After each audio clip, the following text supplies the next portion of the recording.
ciência de dados. Vai estudar como tu cria os algoritmos que interpretam isso.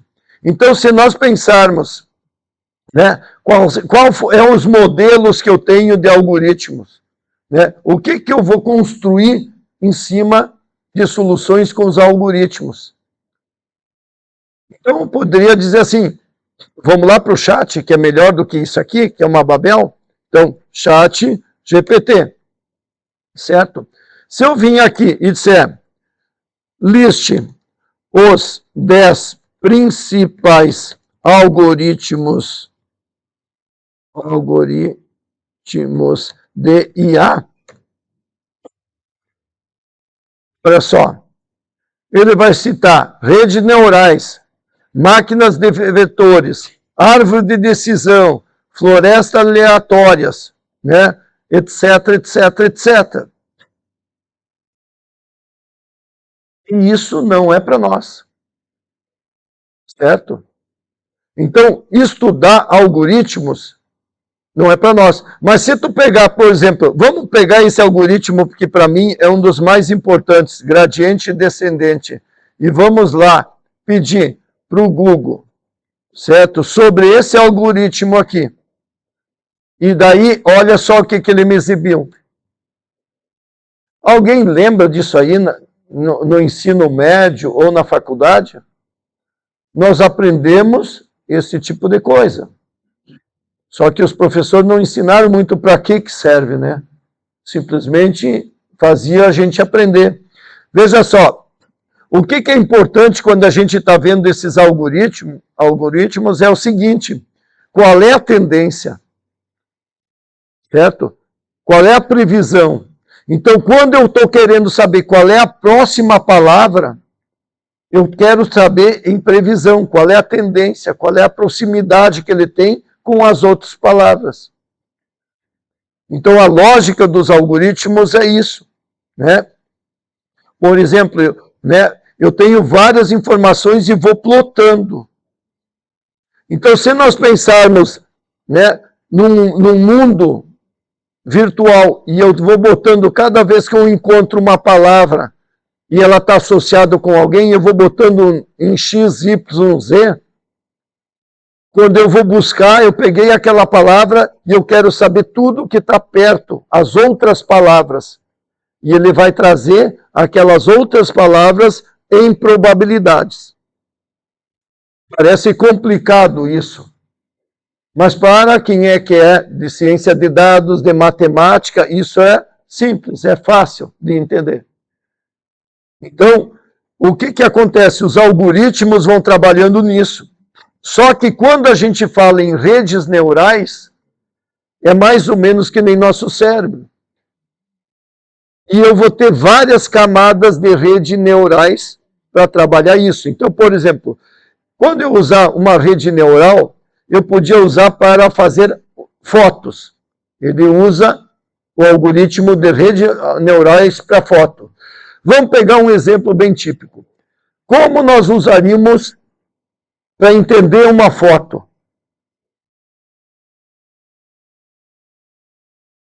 Você pega uma foto e tira a cor dela.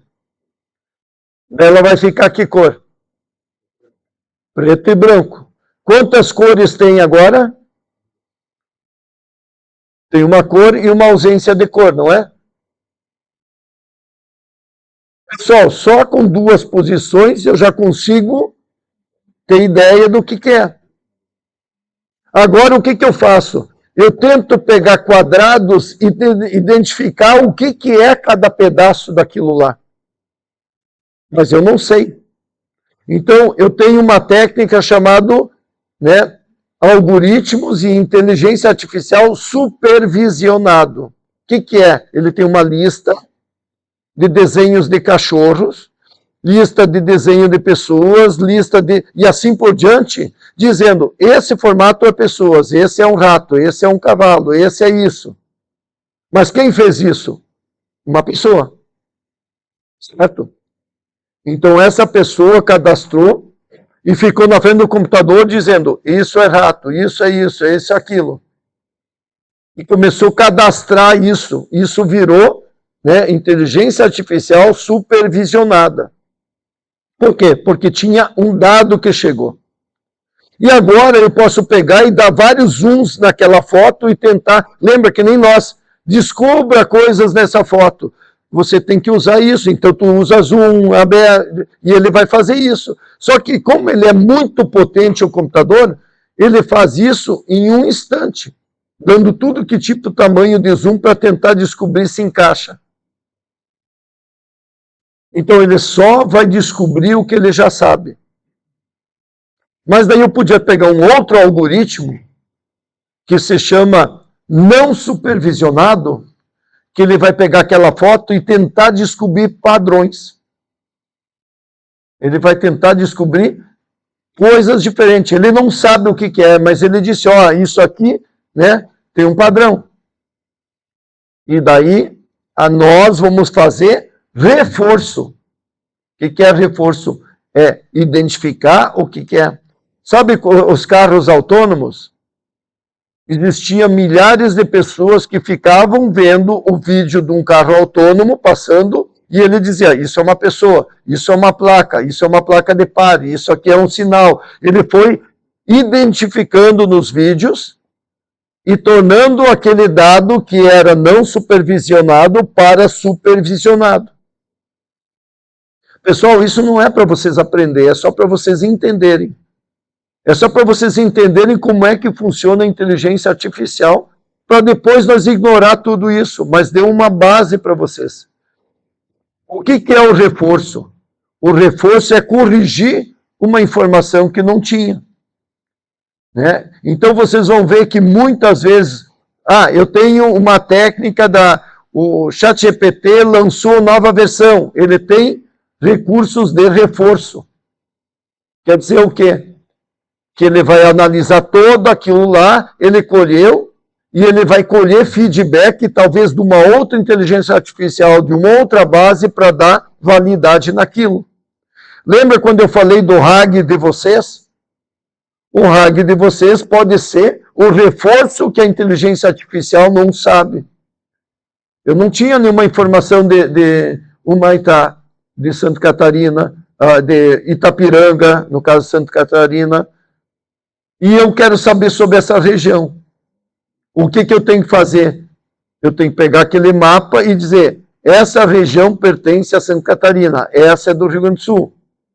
E aí eu estou dando um feedback para ele. Eu estou reforçando ele. Então, quando nós levamos nossos dados, nós estamos levando reforço para a inteligência artificial.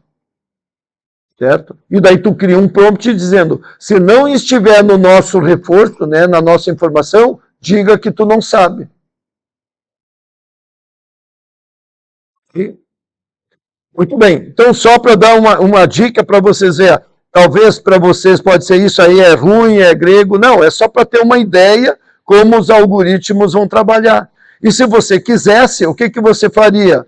Você iria no ChatGPT e diria assim, explique o item 8 para uma pessoa